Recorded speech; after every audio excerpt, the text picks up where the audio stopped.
3 men are seated around the table in the Star Destroyer Fire Drake's command conference room.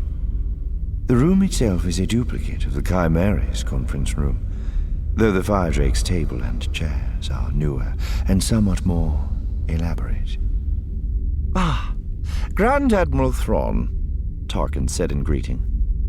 His expression holds anticipation, perhaps an underlying calculation. His voice holds calmness, perhaps the mental preparation of one going into combat. "Allow me to introduce Grand Admiral Savit, commander of the Fire Drake and the Third Fleet. I don't believe you two have met before." "No, Governor, we haven't," Savit said. His voice holds guarded welcome. His expression holds wariness and evaluation. His body stance holds a mixture of confidence and pride. "Welcome aboard, Admiral."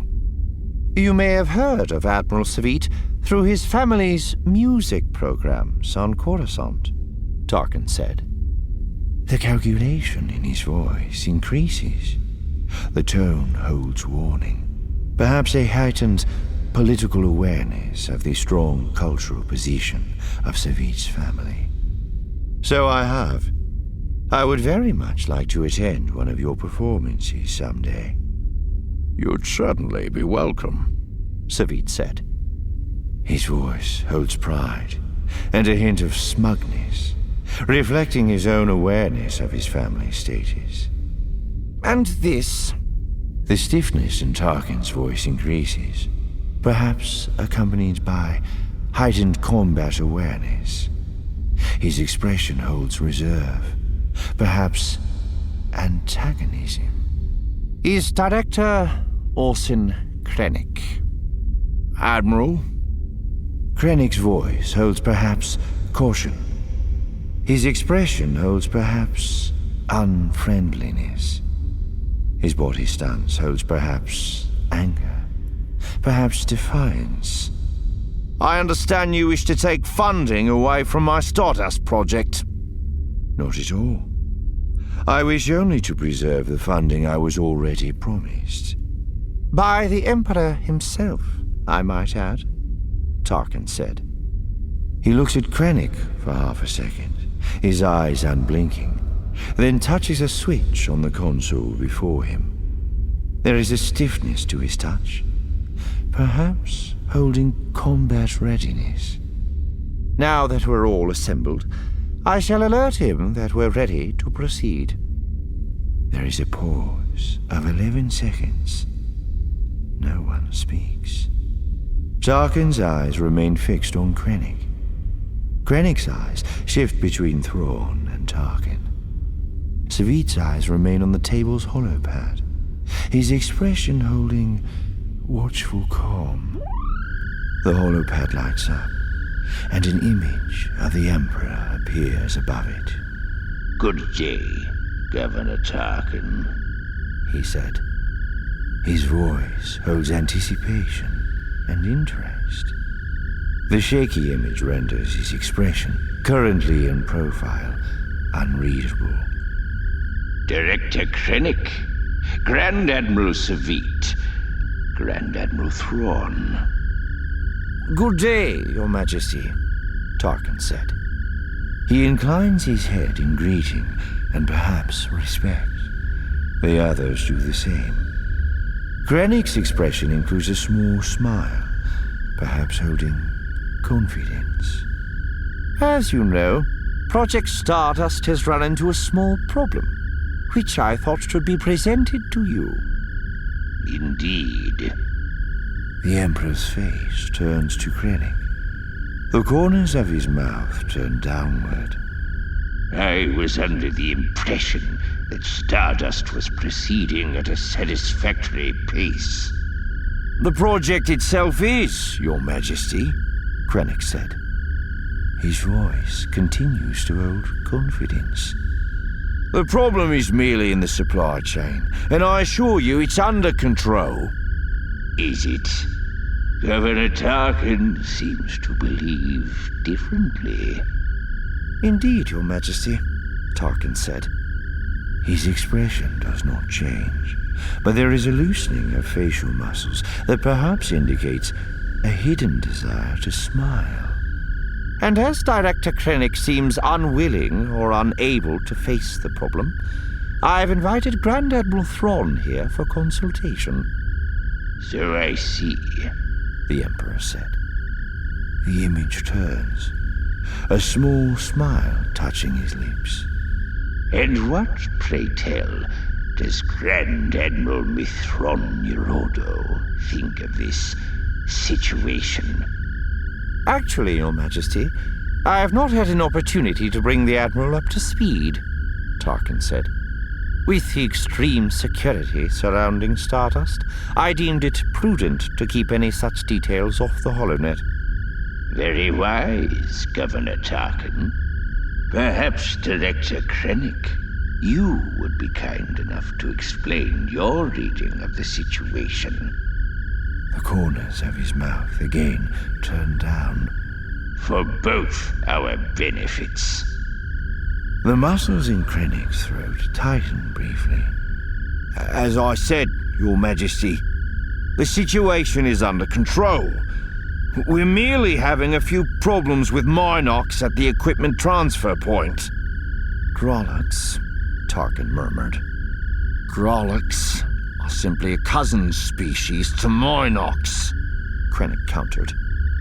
His expression hardens, the skin flushing slightly. Possibly annoyance, possibly anger, possibly embarrassment. They live in a vacuum. They attack power cables and couplers. They're also considerably larger and tougher than typical Minox, Savit put in. His expression holds hidden amusement. Governor Haveland and her people have had a great deal of trouble with them in the Asaga sector. The point is that they're a nuisance and nothing more, Krennic said. The skin reddening fades. His voice holds renewed control. His eyes are steady on Tarkin, perhaps holding challenge. A nuisance? Tarkin asked. His expression holds triumph. Your own reports show the equipment and point defense turbolaser transshipments are already 3 weeks behind schedule. I don't see how this qualifies as merely a nuisance. So you are saying Stardust is being held hostage by a group of vermin? The Emperor's voice holds controlled anger. His eyes focus on Krennic.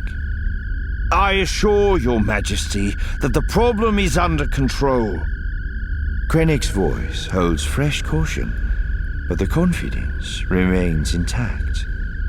Admiral Thrawn, do you share Director Krennic's assessment?